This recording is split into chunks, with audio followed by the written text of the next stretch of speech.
Hi, I'm Michelle Dang, and I'm filling in for Wendy Zukerman this week. And to start off today's episode, I want you to meet Becca Lynch. Becca lives in Colorado with her dog. She's 30 years old now, but throughout her 20s, she was leading a pretty hectic life. Kind of have always been pretty full steam ahead. I've never been comfortable not being busy. She was getting her master's, growing her career, and being super active. I go climbing, I go to the gym. I was running a lot. I did a half marathon in 2024. Playing live music. Yeah, I have a little duo with a friend of mine that we play around town sometimes. But a couple of years ago, when Becca was 28, she noticed a change in her body, specifically in one area, the poo department. She noticed she was going number 2 more often, 5 to 6 times a day. And it wasn't just that. There were a couple weird things she saw in these frequent poos. And fair warning, we're about to get a bit detailed here. So for one thing, there was blood. It was a dark, almost mucusy, kind of thicker, bloody substance that was everywhere, when I was going to the bathroom. And it was every single time. And the other thing she noticed is that her poo started to take on a different shape than usual. Thinner size-wise, pencil thin. I did the thing that everybody does. I Googled it. Obviously, I Googled all my symptoms. The results spit out quite a list of things it could be. Ulcerative colitis, IBS, Crohn's disease. Becca thought she should get it checked out, but didn't go in right away. And then one day, she was scrolling on social media.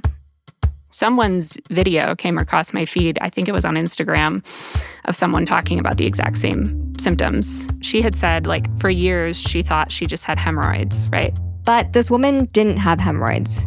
She had something a lot scarier, colon cancer. It was really advanced, stage 4, and she was making these videos to tell people what to watch out for. And this was the push that Becca needed. I think it definitely solidified, okay, I should go to the doctor. Her doctor ordered a colonoscopy, so Becca eventually went through the prep where you have to drink this gross liquid and poo a whole lot, and then she went in. I went there first thing in the morning. They just took me back, and I met the doctor who was going to be doing it. He was very, chipper and just yeah, we're going to figure out what's going on. He's could be a bunch of things. It might just be hemorrhoids. Don't worry about it. You're going to be in and out of here in half an hour. I'll see you in there. And then they rolled me back, and that was it. I took a lovely nap. When Becca woke up, there was a nurse there. And immediately, Becca could tell something wasn't good. The nurse told her she was going to go out to the waiting room to get Becca's friend who had come to pick her up. And she was just we're bringing your friend back because the doctor has to tell you something. And I was something bad? And she was yeah. And then she left. I waited there for 10 minutes. She left me with a bag of goldfish and a Sprite. I sat there and waited. And eventually my friend came back, and I was trying to keep it light, but at that point, I think I kind of knew. I knew it wasn't going to be good, obviously. The doctor came back in, and I just remember, it was more so his body language and, facial expressions that were more upsetting than, what he was saying, because he had been this very, chipper, bubbly person before, the last time I'd see him. When he came back in, he was very sad, and he, sat at the foot of my bed, and he just was we found a mass. It's 5 centimeters, about the size of a lemon. For Becca to officially get a diagnosis, the doctor told her she would need more scans and surgery. And he kind of ended it with being if it is cancer, which I'm certain that it is, you'll be the youngest person that I've ever seen with it. Becca was eventually diagnosed with stage 3 colon cancer at age 29. And this was really weird. She didn't have any of the usual risk factors. They ran genetic tests and didn't find any explanation. It all felt very strange.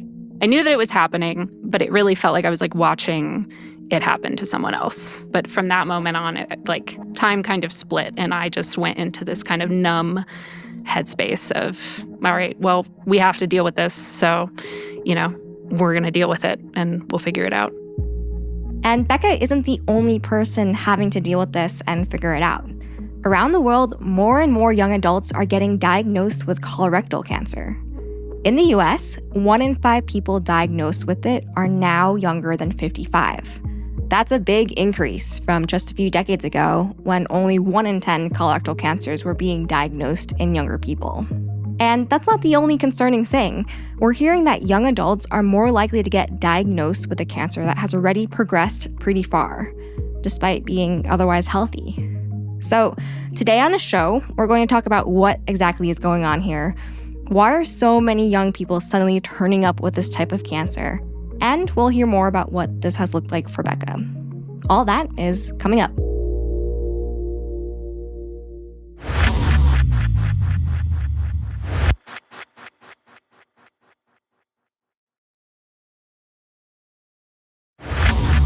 Welcome back. I'm producer Michelle Dang. Today on the show, we're looking at colorectal cancer.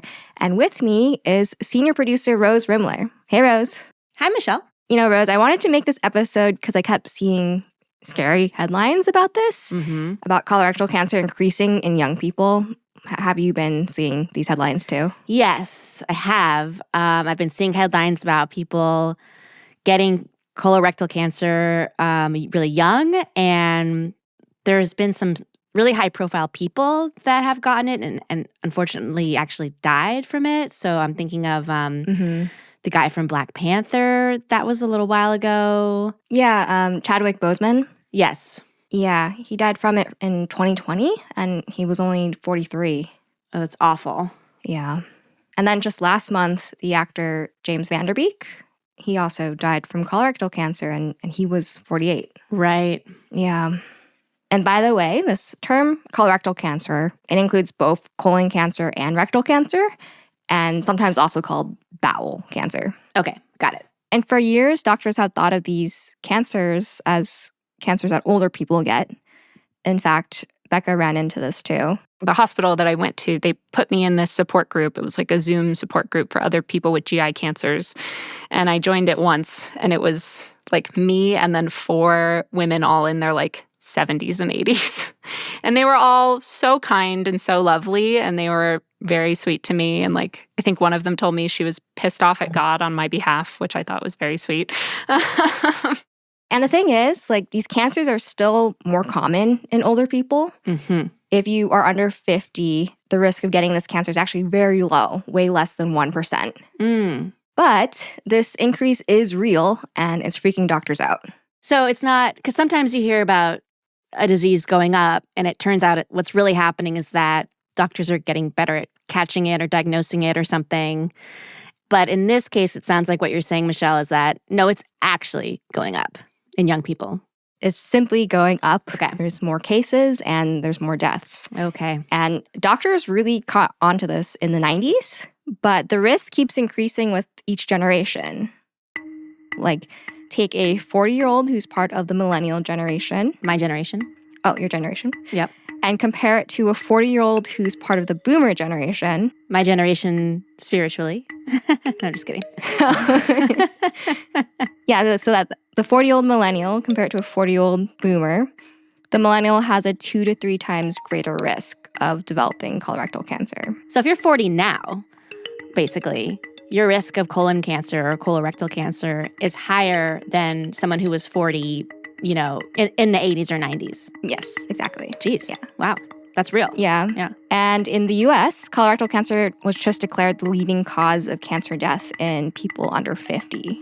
It's led to nearly 4,000 deaths a year. Wow. So the thing I want to talk about next is the fact that when young people are diagnosed with this cancer, a lot of the time it's really serious. You hear about people turning up with stage 3 or stage 4 cancer upon diagnosis. And studies have found that more than half of cases in early onset colorectal cancer are caught at these later stages. That sucks. Yeah, this makes this cancer sound really scary because stage 4, for example, is when the cancer has already started to spread to different organs and other parts of the body. And if this is the case, it can be incredibly hard to cure. Your chance of dying within 5 years with colorectal cancer at stage 4 is about 80%. Wow. Okay. So I wanted to find out, like, why is this? Yeah, what's going on here? So I called up Dr. Michael Foote. He's a gastrointestinal oncologist from Memorial Sloan Kettering Cancer Center. And he's been watching what's going on here. We've been worried about this for a while, over 10, 15 years, but it has reached a critical point in the last few years. And I wanted to know, is there something weird or creepy about the colorectal cancer that young people are getting? Like, is it moving faster or is it more aggressive? And Michael told me, no. Based on the studies we have, it looks like once they're diagnosed, the tumor behaves pretty similarly to it does in adults. It responds to treatments in the same way. It can be just as aggressive. So why are young people showing up sicker? Michael says that young people's symptoms tend to be worse and the cancer spread further, not because of this, idea that cancer is more aggressive, but because it's often getting caught a lot later than it is in older people. Not their fault, but they've had a longer amount of time before they were diagnosed to catch this. Well, that makes sense to me, Michelle, because they're not routinely getting screened because they're too young to start getting screened with colonoscopies. Yes. So if there was a really young cancer, a really new cancer that wasn't causing any symptoms, there would be no way for them to know. Mm-hmm. But an older person who is getting screened, that would get picked up. Yeah, exactly. Like the main reason that we find this cancer is with a colonoscopy. And we're just not usually giving those to young people unless something is wrong. And what is interesting is that in older people in the US, rates of this kind of cancer have actually been decreasing. Like fewer people are getting it, fewer people are dying from it. And we think that's partly because we've gotten pretty good at getting older people to go get colonoscopies regularly, where they can catch polyps in your gut that might turn into cancer. So the rates in older people are going down, but the rates in younger people are going up? Mm-hmm. Yeah, it's this Weird. dichotomy or discrepancy of why is it going down for most of the people who are getting this, Right. but going up particularly for young people. And because of that, several years ago, doctors did decide to lower the recommended age for your first colonoscopy for most people from 50 to 45. There's actually people who say it should be even lower. Okay. Another piece of all of this is that for a lot of these young people, the symptoms can be easily confused for other things. Here's Michael again. I have a young person right now who's in their 30s, in their mid-30s, who has an extremely aggressive cancer type that is very, very sick with metastases all over his bones. So this patient of Michael's has stage 4 colon cancer. And what's weird is that Michael told me that their main symptom was back pain. Wow. Okay. I mean, that could be anything. Like, who doesn't have back pain? I could imagine you wouldn't go and get seen for that, certainly not by an oncologist. Who would think you'd have cancer just because your back hurts? Yeah, exactly. Here's Michael. Why are you having so much back pain? Why is this going on? No one would ever think about colon cancer. And then we found it. We found it on a colonoscopy, and he's been ongoing with treatment. How did that patient react when they heard the news? They were absolutely terrified. Yeah. And the real reason this patient had the back pain was because the cancer had spread to his spine. Are they still with us? They are, yeah. And, it's not great. They're treating the cancer, but it's aggressive. So basically, Michael and his team are just trying to make him feel better and give him as much time as they can. Less pain, at least. Mm-hmm. Yeah. Now, Michael says that back pain as the only symptom is extremely rare. Yeah, we're really freaking everyone out, Michelle, with that story. I'm sorry, yeah. But, changes in your stool are much more common. Okay. Like blood in your stool and even abdominal pain. But even those symptoms are something that you could mistake for something else. Mm-hmm. Okay, actually, Michelle, I have a question for you. I have seen a lot of chatter about this online and people talking about symptoms to watch out for, but mostly they just say look for any change in your bowel movements. It's get that checked out. And I find that really broad, not very helpful. I've seen those kinds of videos too. And I'm curious too, what exactly should you look for in your poop? Yeah. And so I asked Michael for you. Thank you. He told us that you shouldn't panic over a few weird poo days. But it's more if you see changes or feel pain that lasts for weeks, then get it checked out. This includes things like diarrhea, constipation, and dark tarry stools or blood, like what Becca saw. And Michael has some more particular advice here, too. What we typically say with the stool is the stools become thinner, meaning, if there's a tumor there, it starts to press on the colon and like a little cylinder squeezes the stool into thinner shape, right? Because if there's less space in the tunnel, you have a smaller diameter there for the stool to go through. So it starts to get thinner. And while Becca, she had a lemon-sized tumor in her colon. Right, and she was talking about the skinny stools as well. Mm-hmm. Like the mass was putting a lot of pressure on my colon, which was obviously making me having to go to the bathroom a lot more often. And the mass was also what was bleeding. So that's where the blood was coming from. That makes sense.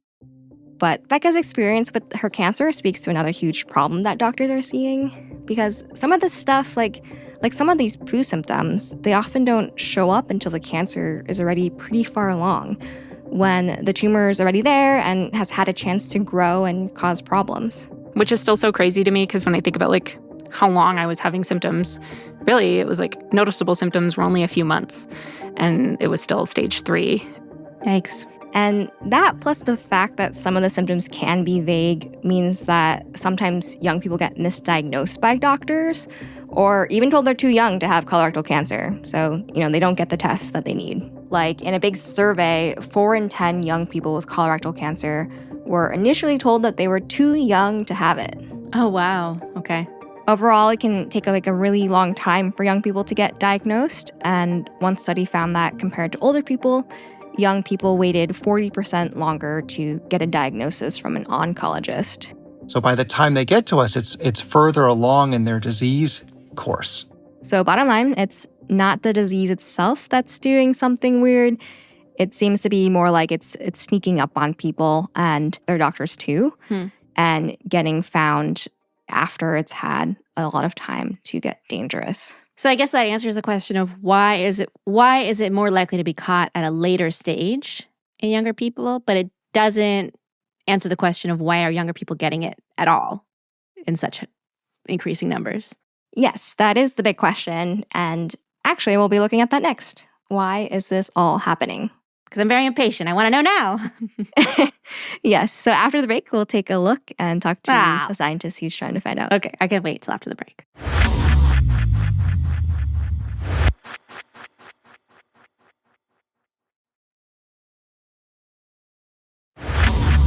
Welcome back. I'm Michelle Dang. We just learned that colorectal cancer is on the rise in young people. And the question now is why? So we're on the trail trying to figure it out. What the hell is going on here? And I'm here with senior producer Rose Rimler. Hello. Hey, Rose. So one thing that comes up a lot is diet.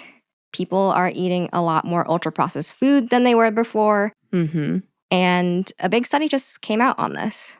It looked at this big data set of almost 30,000 nurses and their health. I don't know if you're familiar, the nurses. The nurses' health study? Yeah.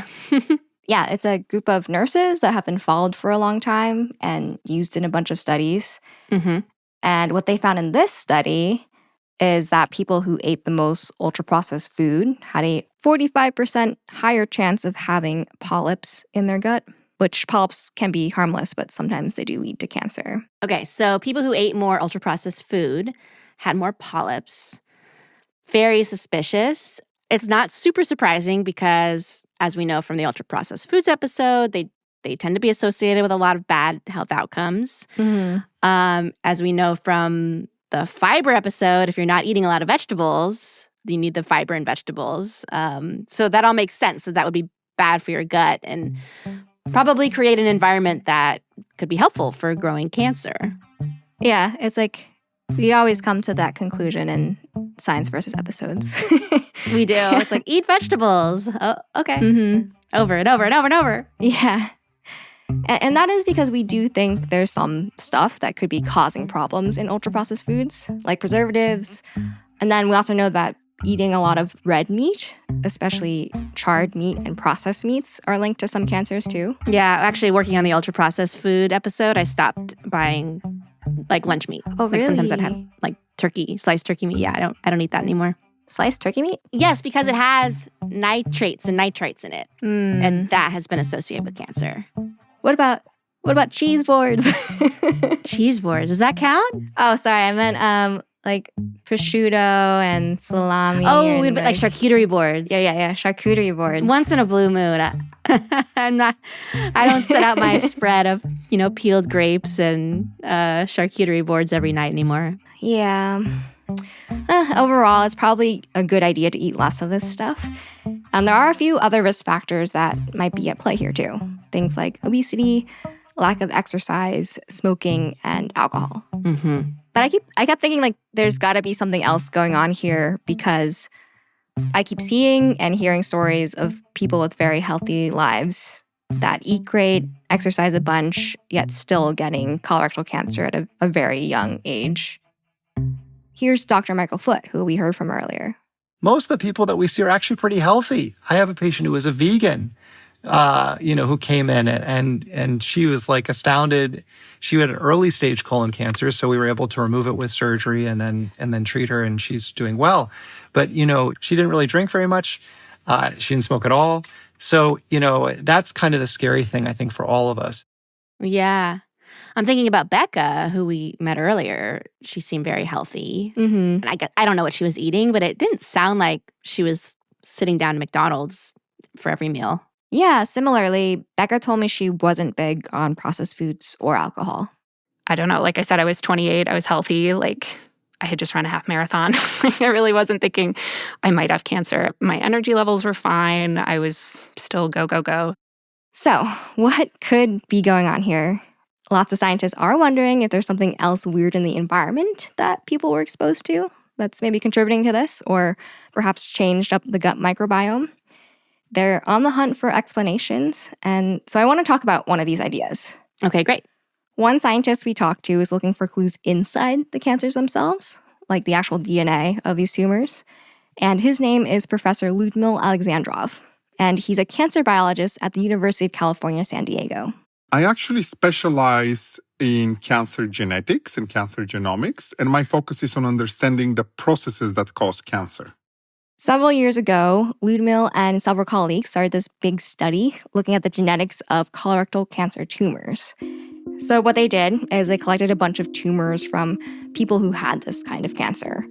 And they ended up with almost 1,000 tumors from across 11 different countries. Then they brought these samples back to the lab to test their genetic profiles. So Ludmil says inside a tumor, you can see these molecular fingerprints. These are made up of unique patterns of genetic mutations that can actually tell you a lot about that person's life. Molecular fingerprints, which we call mutational signatures, of what caused the tumor. So, for example, if you smoke tobacco cigarettes, you're going to mutate in a very specific way many cells of your body, for example, the lung, and we can say, "Whoa, this person smokes cigarettes." If you drink alcohol, you can see exactly the same thing. Wow, I didn't know scientists could do that. That's kind of cool. Yeah, I didn't either. I don't know what my cells could tell about me. I know, I was just thinking that. And a good chunk of these samples were tumors that came from younger people. About 15% of all the samples we collected were early onset cases, which is a very large number. You wouldn't expect that number. When we were designing the study, we would have expected less than 5%. Oh, so you weren't looking for that at the time? No, not at all. Now that he had this data with all these younger people in it, he could compare the tumors to see if there were genetic differences between the tumors and the younger and older people. To try and see, was there anything different that might help explain why the cancer is showing up more and more in young people? And he found that, yes, there was something different between these two groups. There was actually this particular set of fingerprints that stood out. And essentially the difference was striking. If you look at individuals who are younger than 40, more than 50% of them had these very specific patterns of mutations. And when they looked into this specific pattern, it turned out that this type of mutation is often caused by certain bacteria that find their way into the gut. Okay. And what can happen is that bacteria that get into our gut can release a toxin called colibactin. Rose, what do you know about colibactin? Colibactin? I don't know anything about it. Does it have something to do with cauliflower? Cauliflower? Yeah. No, it does not have anything to do with cauliflower. Okay, well, that was my best guess. But it's something that gets made by some bacteria, Like, for example, some types of E. coli make it. Oh, that's coli. Yeah, it's more like colibactin than a cauliflower bactin. Colibactin. Yeah. And one thing that colibactin does is it can damage our DNA because of how it works as a toxin. I think of it as a weapon system. A weapon systems that certain bacteria have, and they use it to protect themselves from other bacteria. And So this is like a weapon that the bacteria create for themselves. Yes, exactly. So there's this bacteria scooting around in our guts, putting out this sort of toxic substance. Yeah, I like that phrase, pooting. Yeah. If a bunch of these like bacteria get into your gut that make colibactin, when the bacteria encounter other bacteria, they'll start pooting or shooting this stuff out in all directions. It's like a little bacteria war, chemical warfare. Yeah, exactly. That's the theory. And some of that colibactin could be slamming into cells in the wall of your gut. And that's where it can mess with your DNA. Oh, so that colibactin chemical warfare stuff damages the cells of the gut. And somehow that damages your DNA as well? Yeah. To break it down a bit more, what happens is colibactin can hit a cell and then cause damage to the DNA in that cell. The cell will try to repair that damage, but sometimes it doesn't work. So you get mutations. And when that cell replicates, of course, those mutations replicate too. And so sometimes mutations do nothing. Same thing with these colibactin mutations. But other times they might be the first step toward a cancerous tumor. Right.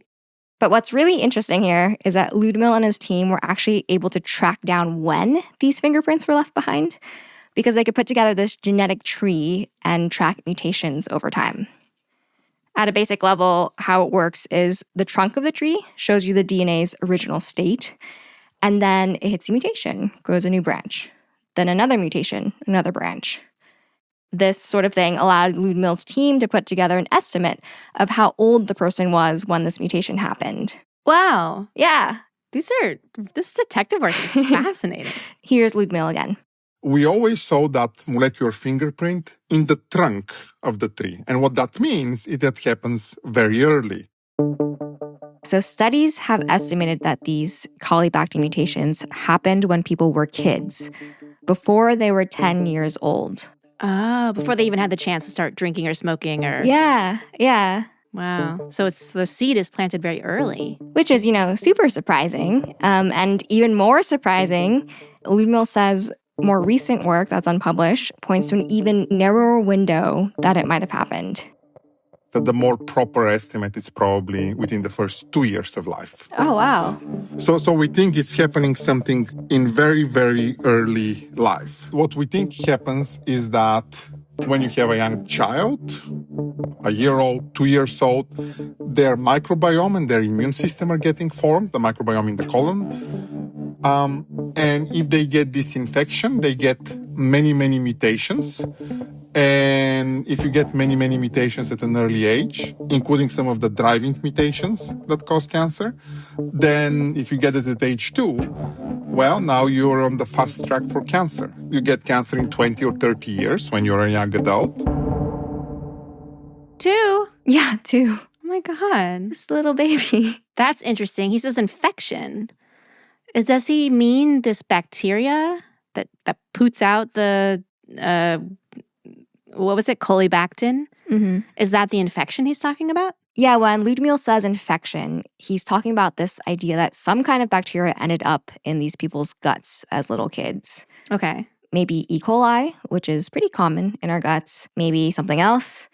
And they pooted out a bunch of this colibactin, and maybe that contributed to colorectal cancer developing years and years later. Wow. Yeah. Now, we do have to mention here that it's correlation, not causation. We can't test this by putting this bacteria into a bunch of babies, Yeah. But we do have studies in some mice showing that when you put colibactin-making bacteria in their guts, they do get more tumors. So that's some more evidence of a potential link here. But let's assume that this is a real link. Do we have any idea, where this infection came from in the first place? So we don't exactly know, But Ludmil was like, the things that babies are exposed to that can affect the microbiome does change a lot from one generation to another.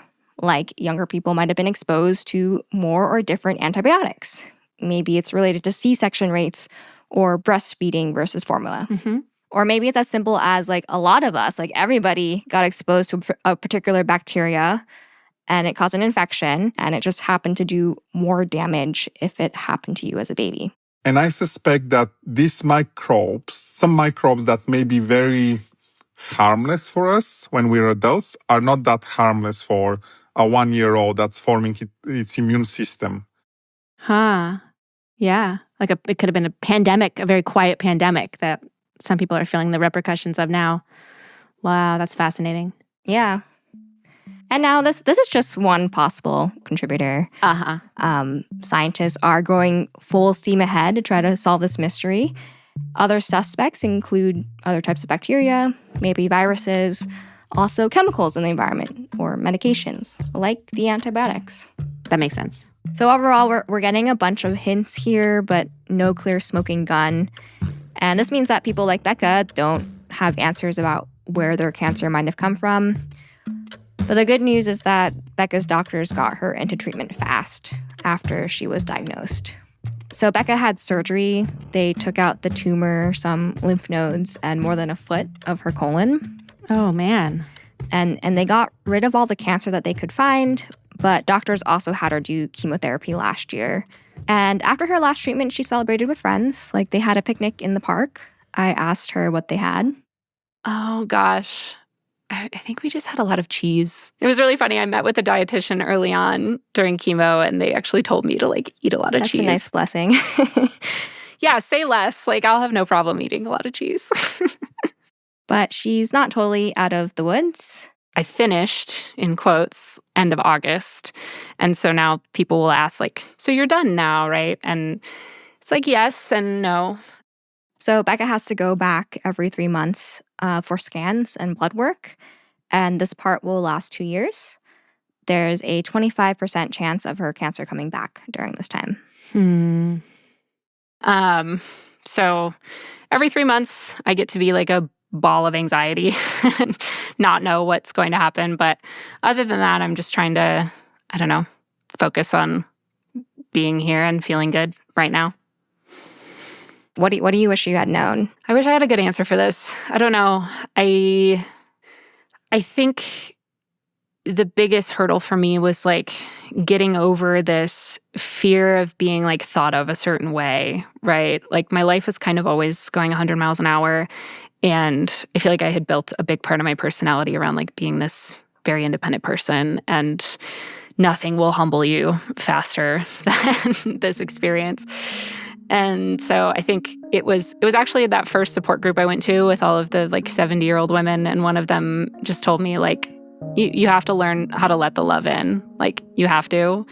Like you can't do this by yourself. And so I think I would tell myself like it's going to be okay. And you know, your friends are going to show up in ways that you would never have expected. And like that's what's really going to get you through it is the people in your life. That's Science Versus. All right. Thanks, Michelle. Thanks, Rose. Before we get to the citations, we've got a special sponsored segment for you with a very fun fact from the team. You're going to hear from Science Versus producer Ekedi Fausther-Keeys. Here it is. This segment is brought to you by the all-new Audi Q3. Here's an impressive fact. The Q3 features a roomy, comfortable, refreshed interior with a 12.8-inch touchscreen. Now, let's get to Dinner Party Genius. I'm Ekedi Fausther-Keeys, and this is our segment, Dinner Party Genius, sponsored by Audi. I'm here with senior producer Meryl Horn. Hi, Meryl. Hey, Ekedi. We're here to give you a fun science fact that will help you charm the crowd at your next party. Okay, Meryl. So the fact that I want to talk to you about comes from research that I've been doing about running for an episode coming out soon. And it's about really long distance running, like ultramarathons. Science is still figuring out what happens to our body when we run for super long periods of time. And it turns out there might be something strange going on in our brains when we do this. Huh. So there was a small study that looked at runners who competed in a really long race. Like they went all the way from Italy to Norway. Whoa. How long is that? It's close to 2,800 miles and more than 4,000 kilometers. Oh my God. Okay. So this is like Forrest Gump level running. Yeah, exactly. Jeez. And of course, they got their brain scan along the way. Oh, so they popped into a brain scan during the run. Got it. Right. And so when scientists looked at the scans, they found something that they weren't expecting to see. They saw that during the race, these runners, their brains shrank a little. Ooh, that sounds bad. Yeah, it does sound pretty bad, right? Their brains shrank. Okay. Yeah, they lost on average about 6% of their gray matter. But the good news is it wasn't permanent. Oh, okay. Well, that's good. The scientists also scanned people's brains after the race, about 8 months afterwards. And their brains had gone back to normal, like nothing had ever happened. So if you ever run over 2,000 miles, your brain might shrink a little bit, but don't worry, it'll all bounce back when it's over. That's the fun fact. Yeah, it might shrink, but it might come back too. It will come back. Okay. Do you feel prepared for your next dinner party? Oh, yes. I am so prepared with this fun fact. Yeah, I am ready for the party. Okay, thanks, Meryl. Thanks, Ekedi. That segment was brought to you by the all-new Audi Q3. Here are a few more fun facts. The all-new Audi Q3 features more power and more space than ever before. Plus, Quattro all-wheel drive gets you there with confidence. It's built to impress, kind of like you at your next dinner party. Say yes to the all-new Audi Q3, made for the yes life. Learn more at AudiUSA.com.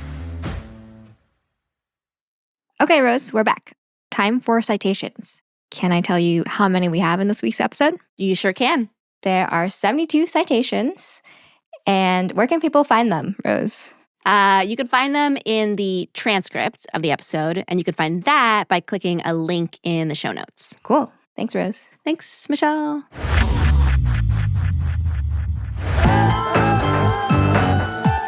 This episode was produced by me, Michelle Dang, with help from Rose Rimler, Meryl Horn, and Ekedi Fausther-Keeys. Wendy Zukerman is our executive producer. We're edited by Blythe Terrell, fact-checking by Erica Akiko-Howard, mix and sound design by Bobby Lord and Bumi Hidaka, music written by Bobby Lord, Bumi Hidaka, Wylie, Emma Munger, and Peter Leonard. And thank you to Professor Caitlin Murphy. Science Versus is a Spotify Studios original. Listen for free on Spotify or wherever you get your podcasts. Follow us and tap the bell for episode notifications. We'll fact you soon.